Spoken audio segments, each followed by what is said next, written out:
exactly the banter between the host and the co-host. 'Cause, and I think, James, you are the one who's getting this. So I'm voluntelling you. I don't know if that's a word. Voluntelling. Voluntold. I like that.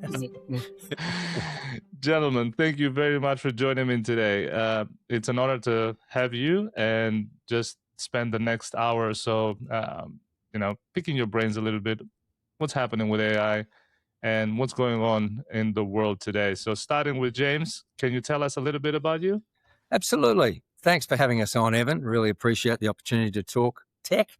A background on myself, founding director of Office Solutions IT, and today we actually just celebrated our 30th birthday. So I'm heading into 31 years doing what I do. We're a managed service provider, so we have over 200 contracted clients. And basically, we're like your internal IT department, but outsourced. And what does that mean? It means if your tech isn't working, if your laptop's playing up, your internet's gone down, give us a call. We'll get you up and running. But more than that, a lot more than that, a lot more strategy, a lot more road mapping as to what do you do with the challenges that come your way.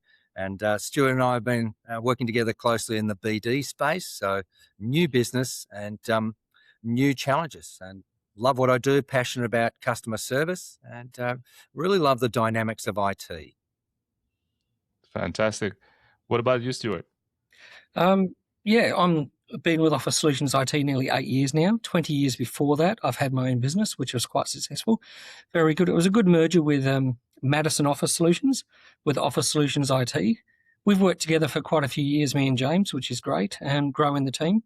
And the IT's changed a lot in the time I've been there. So it's quite an exciting time. Like James said, there's a lot happening with IT, and AI is the new bubble, and we love it. It's great. You mentioned AI. I know that this is the topic of the podcast today, but how does AI show up in your work today? Well, let me lead on that, if I can. Sorry, Stuart, jumped in fast. It shows up in a couple of ways. There'll be my day-to-day. From the moment, sadly, when I jump out of bed, one of the first things I do is pick up my iPhone, and there's AI all over it. And what I mean by that is the integration between Outlook and my tasks. I love it, but it's a lot different to what it was 5 years ago.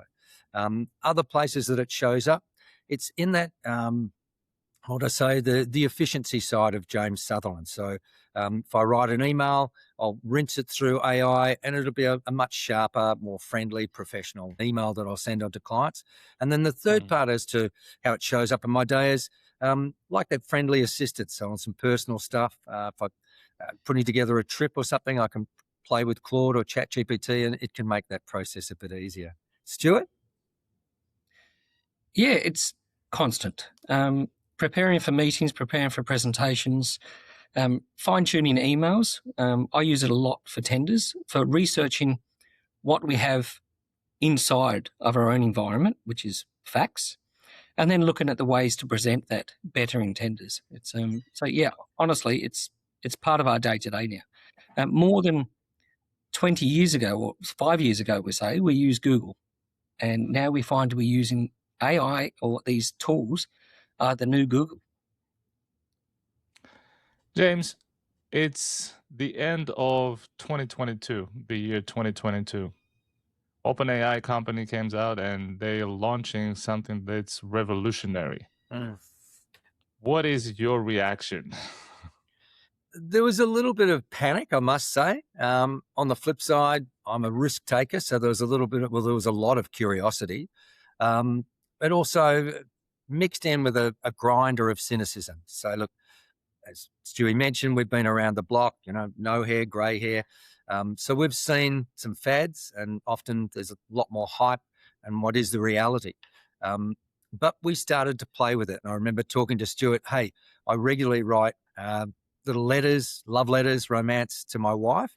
So I was throwing love letters into chat and seeing what came out of it. Do you remember, Stuart? So when, Stuart, just getting back to the AI, what did not work as expected? Because I know, you're using AI, the first tool, and you're looking at it and say, okay, this thing has potential. But what didn't work as expected? for us individually and as a company? I think knowing there's difference between facts and where you get the information from and what you get out of it and what tools you use. So I know if I look at my SharePoint, and the company SharePoint, should I say, what information I pull from there is fact. Sometimes when you ask AI to provide you some information on a product, a service, or what we do, it's still up to me to check that, to fact check that, because there could be times where it's not quite accurate, should I say. Yeah. So that's where I think it's caught us a couple of times, where we have to reread and rewrite and go, no. And nowadays you can actually teach it. Sorry, Claude, or sorry, Copilot, you're incorrect. This information is not correct. And it'll actually be all right. It'll take it well. No punching back or anything that. It's pretty good. Yeah. So it obviously has made our life more efficient. We can speed up our systems. We can make decisions faster. We can fact check it, and slowly we're getting used to it. In terms of us using it in, let's say, training staff, new staff members are coming in OZET, in the education. When I have my students, I try to teach them the tools. Similar to you, how can we use that to train our new people to come in and be more effective to use their systems? James? Yeah, I think it's in that space of sort of research and synthesis. So doing reading and then taking that reading, having your own critical analysis of it, putting it into a chat or a Claude or whichever works for you. And then, evaluating the outcome, like we were saying, that partnership thing. And where I think it does have advantages is the bespoke. So it can go at your own speed. Obviously, different students, different capabilities. And I think AI really panders to that, which is exciting. Stuart, do you think it's a superpower that AI can give now to the students and teachers to become more efficient and learn better? I do. So it's not... It won't give you 100% of the answers. If you use it correctly, it'll give you a great guide to where to go. So if I'm doing a paper or writing a report or whatever I'm doing, I would definitely use AI to give me a guide. It might give me a guide on the layout and some bullet points. Then it's still up to me to put my work into it to answer those questions. I wouldn't trust it because it's my name. I'm responsible for the response. I wouldn't trust 100% for any AI. At the moment, in the future it might be different, but at the moment, responsibility is still on me. Look, and I think the other one on that, Evan, is that transparency that Stuart talks to.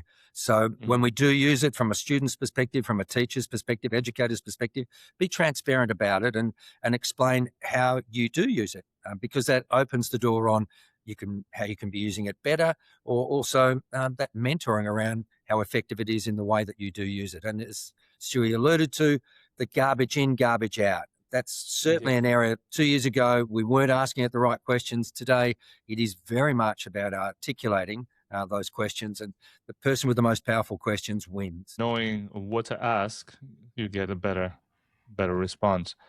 Now, there's two camps. James, you mentioned I'm an early adopter. I jumped in. I wanted to see the exciting future. The other camp is, I don't know, Skynet is upon us. Just a reference on the Terminator there. So how do we balance us? Because we're talking about the risks and the limits and different concerns that everybody's having. How do we balance that between using it efficiently, but also keeping in mind that this thing can go very quickly out of hand? Yeah, for me personally, it's setting boundaries, setting disciplines. And what I mean by that, always carry that healthy sense of cynicism. One of the sort of aspects that keep blowing me away is its strong memory. It will retain a memory, nothing like we've ever known before. Just adding a little bit to that is when you want to learn and have faith in a product, take small steps. So first of all, use it but basically you could use it to refine emails. And afterwards. And things like refining emails, writing a poem to your wife or partner and stuff like that, no problems. It'll be great. Take small steps. And later on, when we look at integrations with other systems, which is pretty exciting,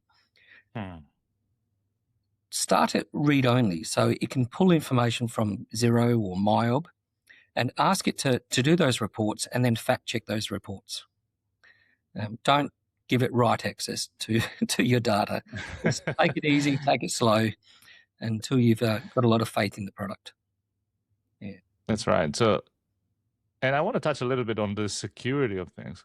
Obviously, AI, we're handing over the information, what we're looking at, the algorithm, and everything that surrounds that. And at OZIT, you put a lot of effort and a lot of significance to maintain secure systems, right? What skills do we need to have? Not as teachers or students, but as individuals when we're coming in contact with AI. Okay. So there's different levels of AI where you want to use it. Some of the free or $0 options, the information you put in there might be shared with other users. The other products that you pay for, more regulated products, like a license of Copilot or Claude, for example, it's quite easy to secure that so the information is not shared. It's security inside an organization. We would concentrate on doing a audit or readiness check prior to going live and giving the licenses for everyone to use. It's a bit hard because a lot of organizations start from the ground up. There's always people that are sort of the lower levels, should I say, not the C-suite, that are already using AI. So trying to put those security measures in there now so they don't have access to what they shouldn't have access and shouldn't read payroll details. Things like that is what you need to do, audits on and checks before going too live, too much into it. How does support looks like for people that are overwhelmed with AI? Because at the moment, you said it, at the ground floor, everybody started using AI. We're not using Google anymore. We're going to chat, Claude, you name it. And it has become our go-to. You can even talk to it now, and then you can have a conversation. It's mind-blowing. It's amazing, isn't it? It is great. It is really good. Mind-blowing. I saw a snippet of two AIs on phones, and the task that was given to them was to convince the other AI that they are not AI. They are humans. So when somebody is watching this and coming from a different era, that we're still having trouble of getting PayPass, for example, or the cash, because the cash is king, right? That's the mentality. Similar mentality now we're using AI. How do we support these people? And not only us individually in everyday life, but the teachers and students that are at different levels? Yeah, I think what James mentioned before is speaking honestly about where you got your information from, knowing what to trust, but small steps. So if you've got a teacher that's been a teacher for 30 years, trying to ask them to look at that to do their lesson plans is using AI for lesson plans, which is you can do that quite valid. But small steps, everything has to be checked and double checked. AI is a great tool, but it's not 100% accurate all the time. So I would start with, you have to convince them what is the end game for the teacher, for example. We need to encourage them what the end game is. They need to be on board with that. You can't force someone to use a product that they can't see the advantage of. I think we'll find lots of students will love AI already. And as long as when they put reports in, they can differentiate between AI and what's their work, because teachers will use and assessors will use AI to check this as well. So small steps for everyone, I think. James kind of did a Houdini on us, is because of AI. It didn't like us speaking badly of it. But we kind of sweet talked AI. So James is back on the panel. So James, the conversation was more about the ethics and trust and how do we support the people on both camps to use AI efficiently? We know AI is being built by humans. We built AI, which means that we have given all our experiences or our biases, everything that it comes and makes us human. How do we now handle the inaccurate or biased outputs? It's a really good question.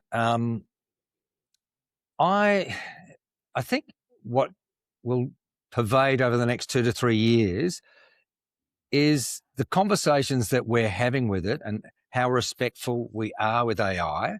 There's a great book. I don't know if you know Mo Gaudet. He's written a couple of books. He was in charge of Google X for over 12 years, so innovation. And one book he wrote about happiness. The other book he has written about AI, and it's the words he talks is don't be scared of it. But from a ethical, moral perspective, it's really important, again, in that social media space. Remember, AI is learning from us, all our actions. And I guess my day-to-day way that I work with all the different tools that we have at our fingertips, Claude, ChatGPT, Copilot, etc., I do treat it with respect. I'm fair and kind. And I think they're the sorts of things that will influence how we work with AI in the next 3 to 5 years. But you're right, ethically, this is a new space. As Stuart's talked to, any sort of product that comes out of AI, we have to be able to stand by our submission and defend what's been written. So by all means, fact check it, etc., etc. But I still think there's a two-way street. Yes, at times it is confident and it will give you misinformation. Well, guess what? I'm in sales. We do that too, but not with poor intent, not with bad ethics. So there's a case of almost forgiveness on both accounts. Stuart, what are your thoughts on this space? Yeah, talking about the bias that you have, it's I think some people will be skeptical where the information comes from. So it's trust your sources. It's that's what I would give, and don't be afraid to get a second opinion. So AI can tell me one thing, ask another AI, or speak, human, speak to a real person, and get those biases worked on. I imagine years ago it was similar. Well, it is today, but we're all a bit more cynical.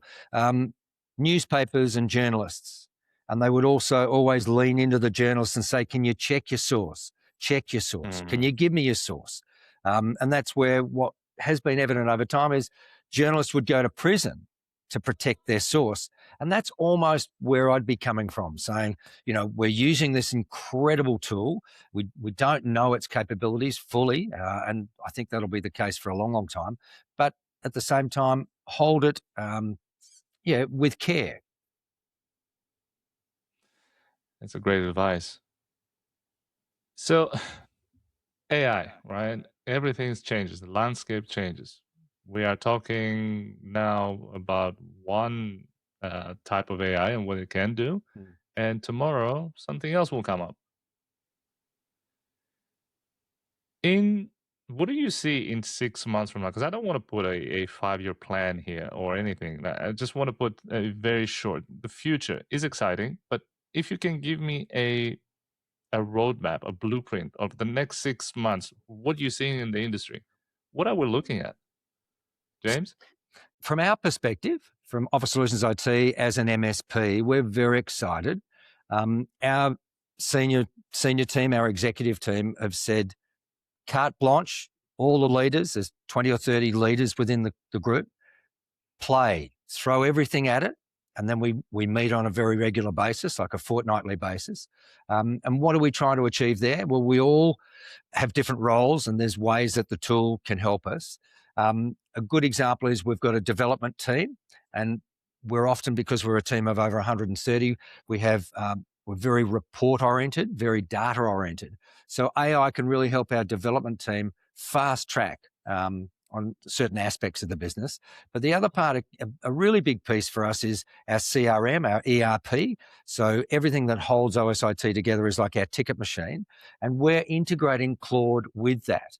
And what we're expecting is we will see some improvements around our productivity, but also it's the journey that we're on. So in 3 to 6 months, we will have hit some roadblocks. We will have, Stuart says, importantly, it's got to be read only, because Claude getting in amongst the weeds can absolutely set us amok, and we cannot afford to do that. So that's our own personal journey. And then from an expertise perspective, we're seeing ourselves as what's called a managed intelligence provider in the next year. And what does that mean? Exactly what we're doing to ourselves will be that integration, and then there'll be that, how do we get our leaders and our senior people to use the tool appropriately? And from our perspective, it's slowly to a product, to a commoditization for us and how we can use it. Now, that's our little world of it. I imagine at a higher level, we'll see the early adapters doing that. So if I was a teacher, if I was a student, there'll be collaborations of how we can work better with the tool. There'll be some blood on the carpet. There will be some damage, but that's all part of the learning. Yeah, I'm actually quite excited to see what's going to happen in the next 6 to 12 months, should I say. For me, putting my technical hat on, I'm looking forward to the integrations. So how the pipes from Claude can join and link with client CRMs, their HubSpots, their MyOb accounting packages, their Xeros, and what reporting that the C-suites can get out of that. That's where I think the true value is. And it'll be the next 6 to 12 months as people will try that to see where it goes. But in the longer term, it'll be day to day.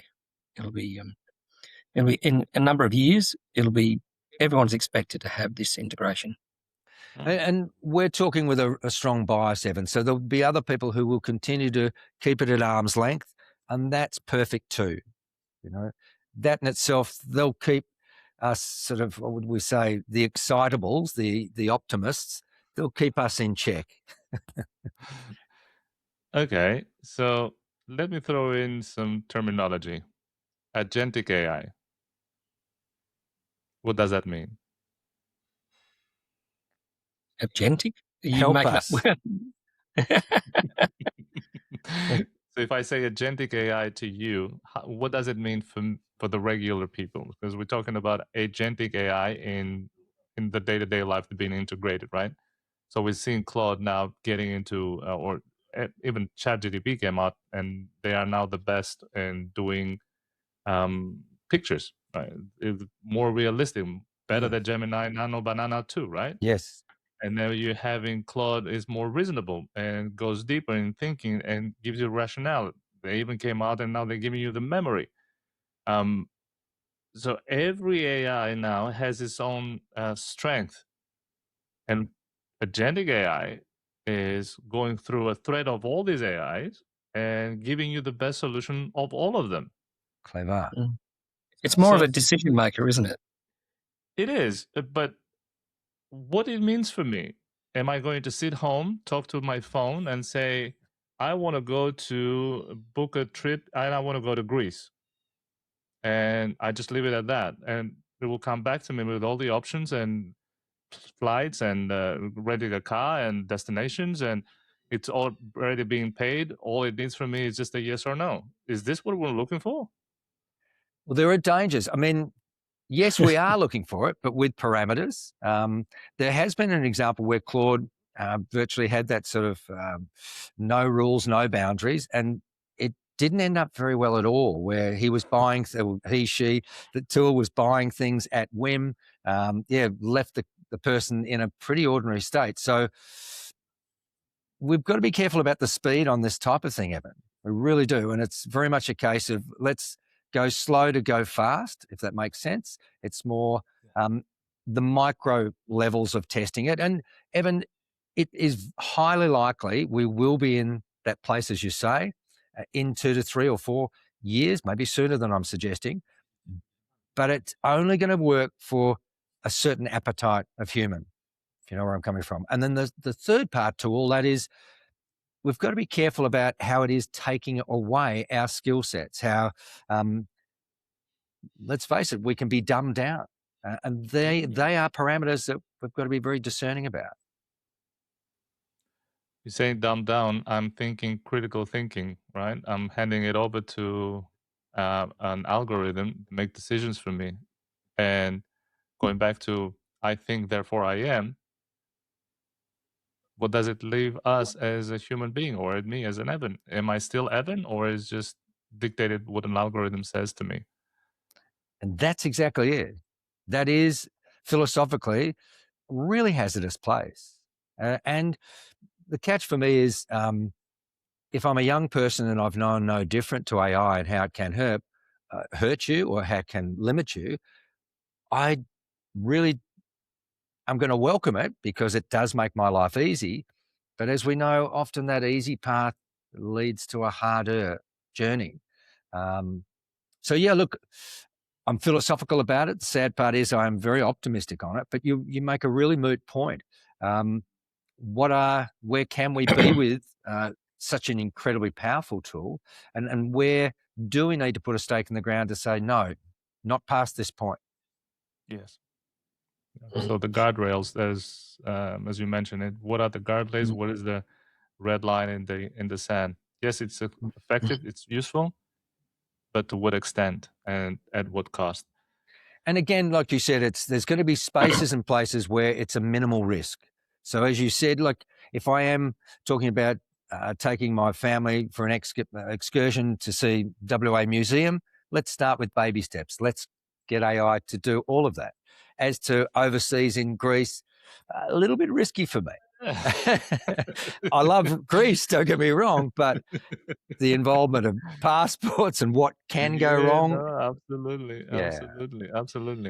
No, I still like and you will see people that like the experience, going to a restaurant and talking to the waiter, booking a ticket, talking to the travel agent, going overseas, and instead of trying to get the Google translator, trying to speak the language of the locals, even though they sound terrible, right? And what they're saying is completely wrong. But that adds to the human experience. I think that AI is the conduit between those two. We still need to be maintained human. AI is going to be helping us to be more efficient. And in the end, the human experience is the one that is going to define us and say, yes, this is exactly what we mean. This is you. This is Evan. This is the experience of Evan going to Greece. AI just made it happen.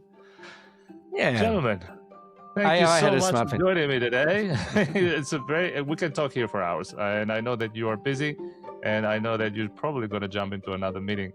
So thank you very much for joining me today, and hope to see you at the conference. Thanks, Evan. Looking forward to it. Appreciate the chance today to talk and have fun with AI. Absolutely. Okay. See you, gentlemen.